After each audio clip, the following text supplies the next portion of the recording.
Scotland has lost one of its highest mountains, which is a bit careless, but it happened after experts surveyed a Munro top in Skye and found that it didn't quite measure up. The Knight's Peak in the Coolins has been downgraded because it's short of the Munro qualifying height of 3,000 feet by just 6.5 inches. Craig Anderson reports. Knight's Peak on Pinnacle Ridge in the Coolins.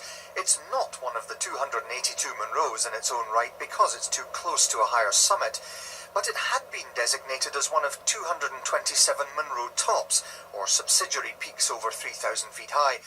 But not anymore.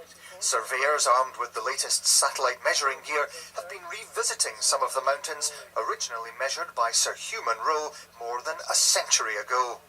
In those days, 1890-something, using a barometer, aneroid barometer, the measurements weren't terribly accurate, and some of the mountains have subsequently turned out to be too low, and some that were not thought as Munros have been upgraded.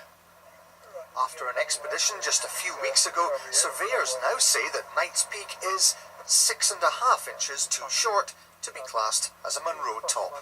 You can measure things now down to just a few centimetres. Basically, they work on the same principle as your sat-nav, pick up satellite signals, then through a lot of mathematics and calculations and then computer work later on, it spews out the accurate results.